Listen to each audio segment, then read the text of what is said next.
Menteri Investasi dan Hilirisasi sekaligus CEO Danantara, Ruslan Ruslani membeberkan, perusahaan orang terkaya di dunia bakal investasi di Indonesia.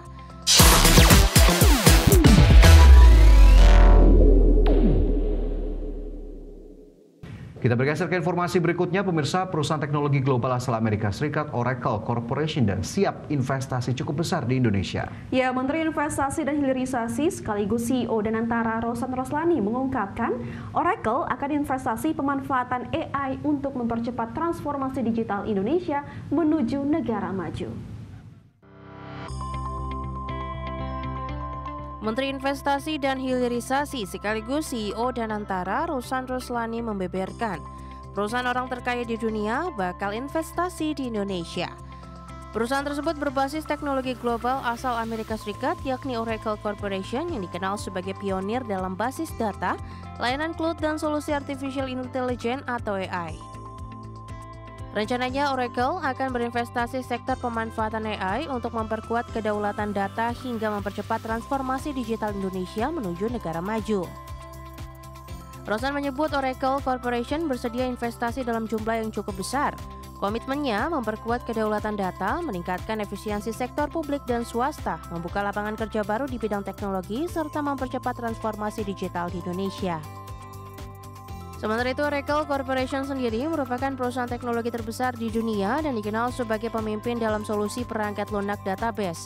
Hingga kini, perusahaan yang didirikan Larry Ellison tahun 1977 ini memiliki sejumlah bisnis utama antara lain database dan middleware, cloud infrastructure, enterprise software, dan perangkat keras atau hardware, serta layanan konsultasi dan support. Larry Ellison sendiri tercatat sebagai salah satu orang terkaya di dunia dengan kekayaan mencapai 383,2 miliar dolar Amerika atau setara 6,3 kuadriliun rupiah. Dari Jakarta, tim liputan iDex Channel.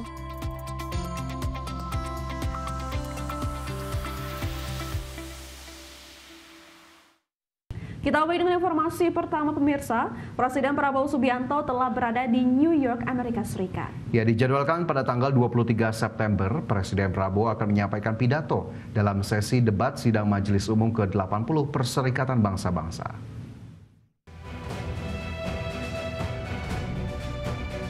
Tahun 2025 ini, Indonesia hadir dalam sidang umum ke-80 Perserikatan Bangsa-Bangsa di New York, Amerika Serikat.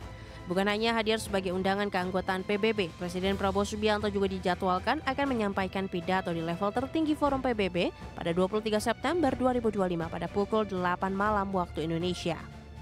Dalam keterangan resmi, Sekretaris Kabinet Teddy Indrawijaya mengungkapkan Presiden Prabowo akan menyampaikan pidato ketiga usai Presiden Brazil Lula da Silva dan Presiden Amerika Serikat Donald Trump. Seskap Teddy menegaskan hadirnya Indonesia dalam sidang Majelis Umum tahun ini menjadi momentum penting bagi Indonesia. Selain kembali hadir dalam level tertinggi Forum PBB setelah 10 tahun absen, Indonesia akan menegaskan perannya sebagai pemimpin Global South yang konsisten menyuarakan agenda reformasi tata kelola dunia agar lebih adil dan inklusif. Selain itu, Presiden Prabowo juga diagendakan melakukan pertemuan bilateral dengan sejumlah pimpinan dunia. Bersama 8 pemimpin negara, Presiden Prabowo akan menyatakan komitmen Indonesia terus berkontribusi aktif dalam upaya menjaga perdamaian, memperkuat kerjasama global, serta memperjuangkan kepentingan nasional di tingkat dunia. Berbagai sumber, iDex Channel. Ya, Menteri Luar Negeri Sugiono menandatangani deklarasi perlindungan pekerja kemanusiaan di Markas Besar Perserikatan Bangsa-Bangsa atau PBB.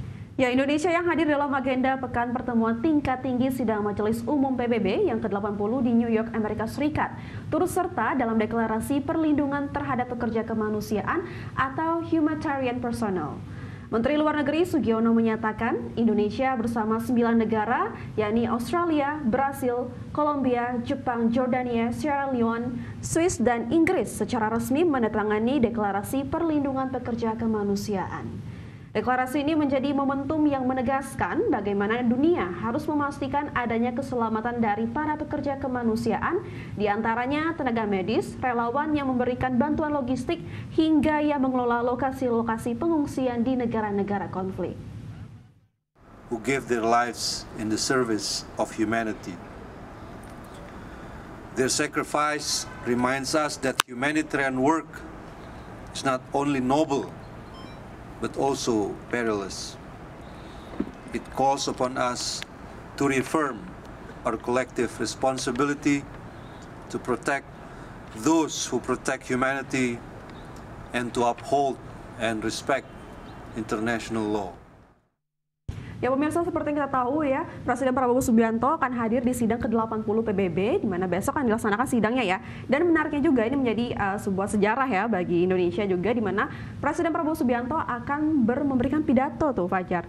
Nomor 3 ya, kalau nggak salah setelah Presiden Donald Trump. Dan ini juga menjadi sejarah lah ya bagi Indonesia. Selain itu juga dari sidangnya sendiri nanti akan mengangkat isu-isu tema terkait perdamaian Fajar, di mana satu temanya adalah untuk resolusi Palestina ya, di mana kita ketahui banyak negara yang sudah mendukung Palestina juga untuk merdeka, dan kita harapkan saja semoga hasilnya bisa memuaskan dengan memberikan terbaik agar terjadi perdamaian antara Palestina dan juga Israel ya. Ya, ini Majelis Umum PBB tentu menjadi forum yang penting antar pemimpin negara dan disuarakan sejumlah isu begitu ya, dan kita harapkan memang ada solusi yang konkret dari pertemuan antar pemimpin tinggi negara dalam Majelis Umum PBB ke-80 di New York yang dijadwalkan pada 23 September, dan tentu Indonesia juga membawa misi untuk menggaungkan kembali kemerdekaan Palestina di muka dunia agar kemudian bisa mendapatkan dukungan juga dari negara-negara lainnya, meskipun kita tahu Israel bahkan melalui Perdana Menterinya ini kembali menyatakan tidak akan tunduk pada apapun yang diutarakan oleh sejumlah negara. Ya, kita harapkan ada solusi nyata dan tentu demi kemanusiaan semua bisa berlangsung dengan damai.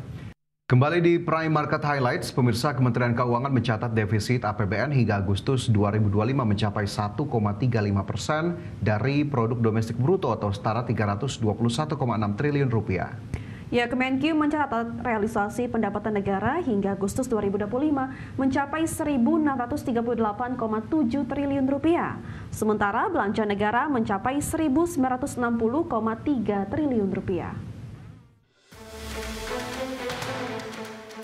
Kementerian Keuangan mencatat defisit APBN hingga Agustus 2025 mencapai 1,35% dari produk domestik bruto atau setara 321,6 triliun rupiah. Angka ini melebar dari defisit bulan sebelumnya yang mencapai 153,4 triliun rupiah atau 0,69% dari PDB. Pelebaran defisit ini terjadi lantaran realisasi belanja negara lebih besar jika dibandingkan dengan penerimaan negara yang masuk. Realisasi pendapatan negara hingga Agustus 2025 mencapai 1.638,7 triliun rupiah atau setara 57,2% dari outlook.